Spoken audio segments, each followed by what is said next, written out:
नमस्कार छात्रों, Shri success point में आप लोगों का स्वागत है। आज हम 9th की फिजिक्स को आगे बढ़ाते हैं और आज का टॉपिक है डिस्टेंस एंड डिस्प्लेसमेंट।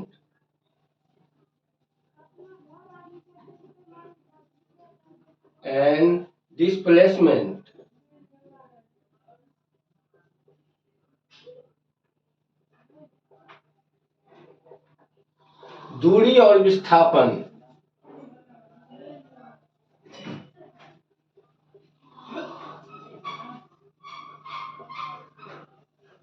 दूरी और विस्थापन को जानने से पहले एक अच्छी टॉपिक आती है स्ट्रेट लाइन मोशन।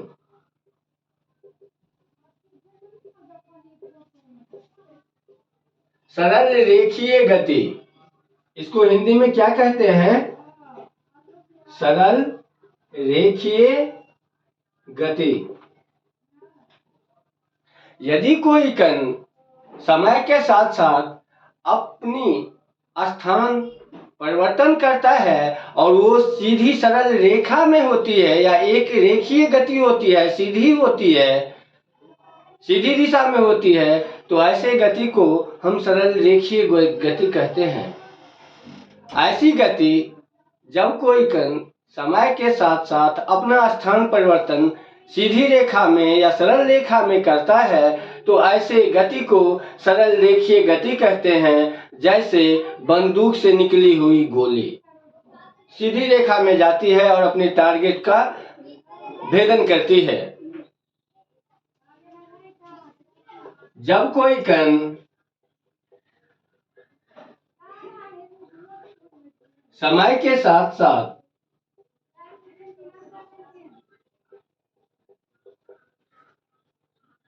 स्थान परिवर्तन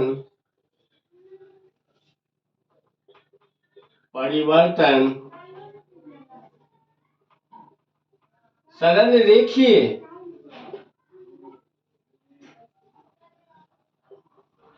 दिशा में या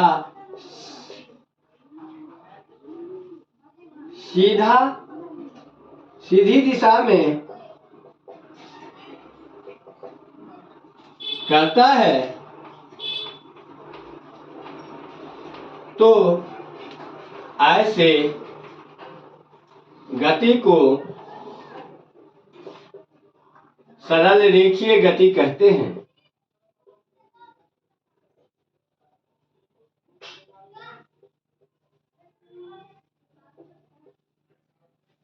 straight line motion.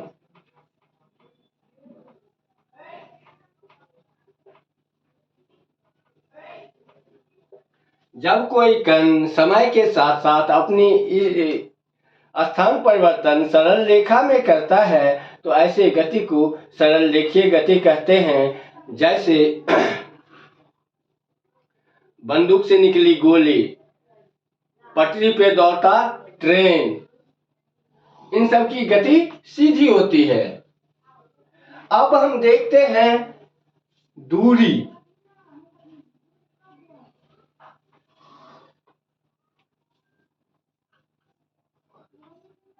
Distance. Science को, फिजिक्स को स्पेशली समझने के लिए दिमाग को एकाग्रचित करना जरूरी है। बाद बाकी याद करने से साइंस समझ में पाना थोड़ा मुश्किल और दिक्कत है हमारे ख्याल से। अब दूरी क्या होती है?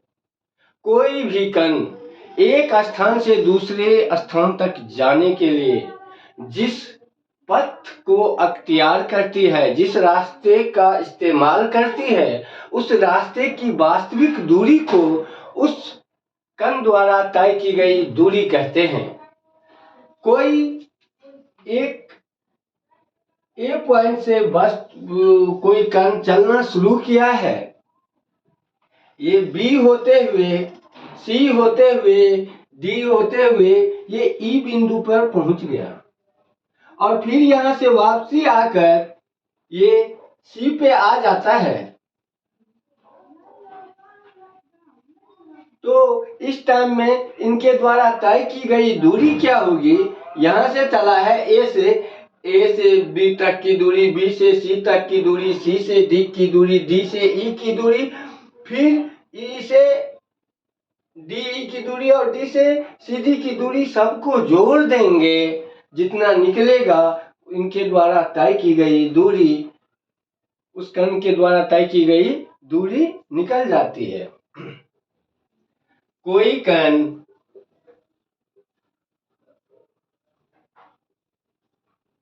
एक बिंदु से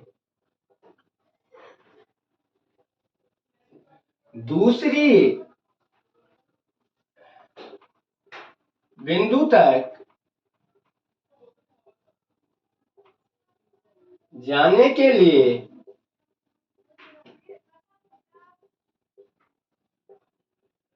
जिस पथ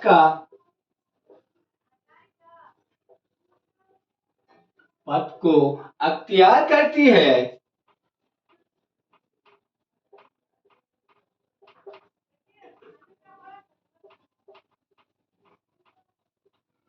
उस पथ की वास्तविक लंबाई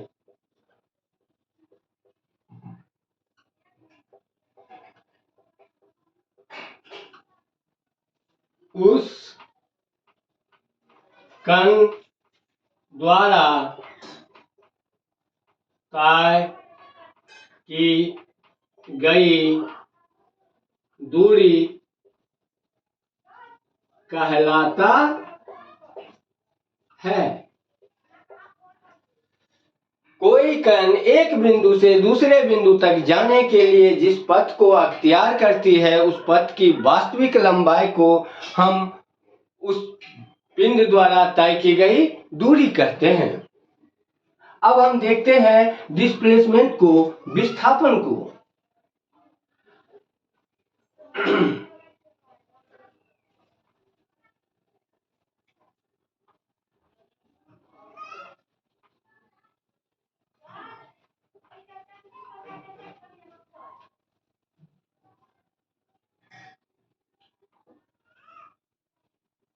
डिस्प्लेसमेंट विस्थापन क्या कहते हैं? प्रारंभिक बिंदु और अंतिम बिंदु को मिलाने वाली सरल रेखा को हम उस कण के द्वारा तय की गई विस्थापन कहते हैं। प्रारंभिक बिंदु और अंतिम बिंदु को मिलाने वाली न्यूनतम दूरी को, न्यूनतम लंबाई को हम विस्थापन कहते हैं, या प्रारंभिक बिंदु और अंतिम बिंदु के न्यूनतम दूरी को हम विस्थापन कहते हैं। प्रारंभिक बिंदु, इसको इनिशियल पॉइंट कहते हैं, और अंतिम बिंदु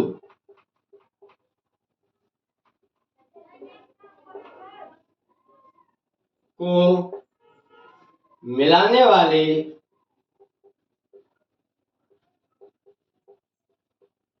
सरल रेखा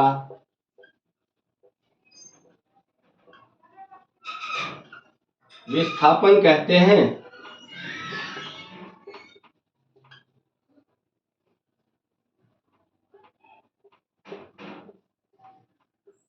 डिस्प्लेसमेंट कहते हैं प्रारंभिक बिंदु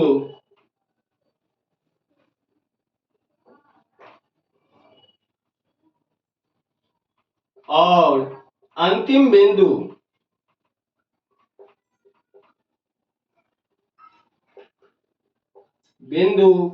के बीच न्यूनतम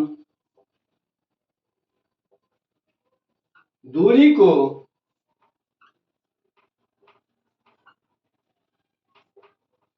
विस्थापन कहते हैं। डिस्प्लेसमेंट कहते हैं। अब इस चीज को समझते हैं।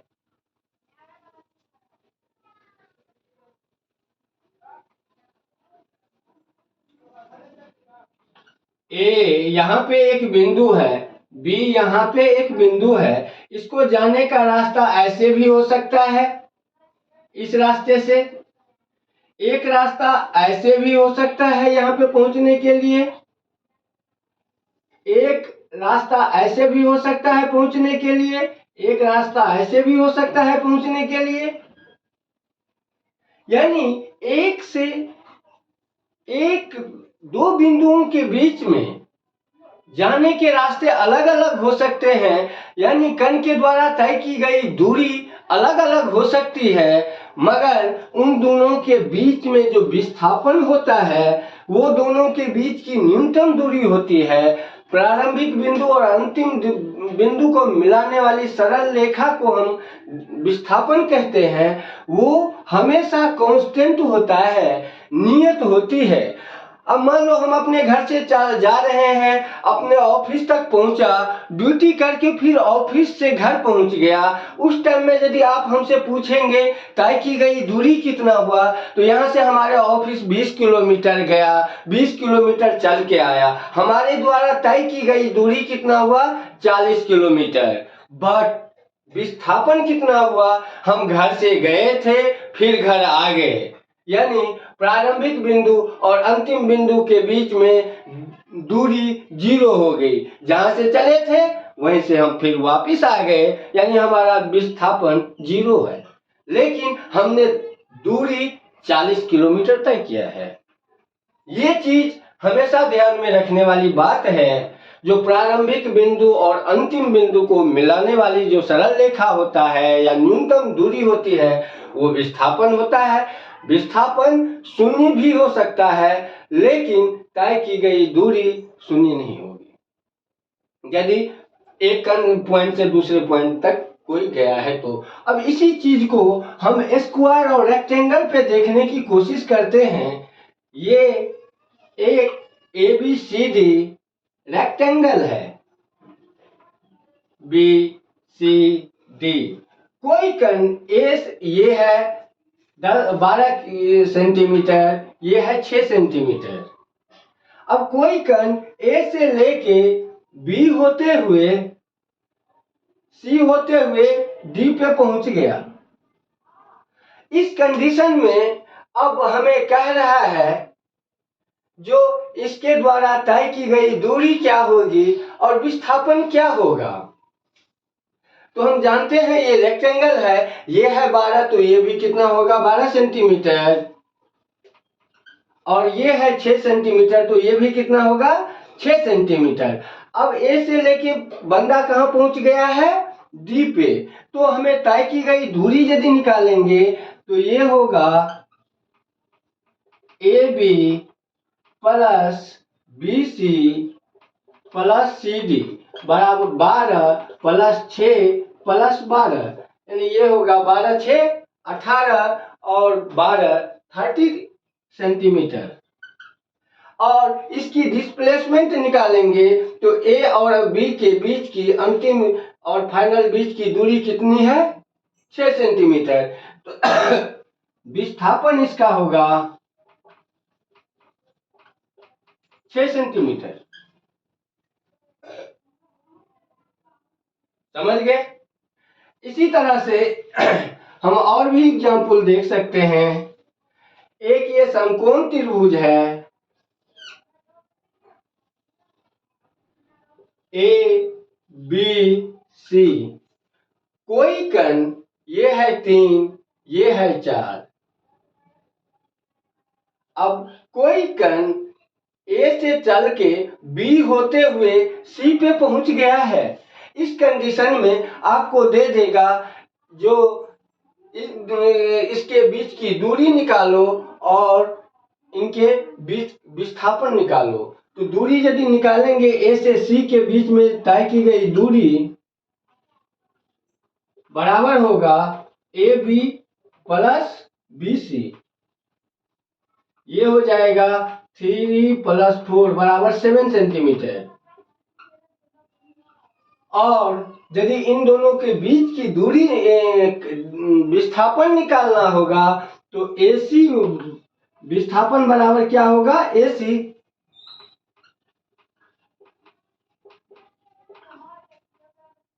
इक्वल टू AC की अंतिम बिंदु और प्रारंभिक बिंदु की मिलाने वाले, ये होगा समकोण त्रिभुज के कर्ण बराबर होता है रूट अंडर लंब स्क्वायर प्लस आधार स्क्वायर, रूट अंडर AB का स्क्वायर प्लस BC का स्क्वायर, यानी 3 का स्क्वायर प्लस 4 का स्क्वायर, रूट अंडर 3 तिया 9 प्लस 4 चौका 16, रूट अंडर 25 इक्वल टू 5।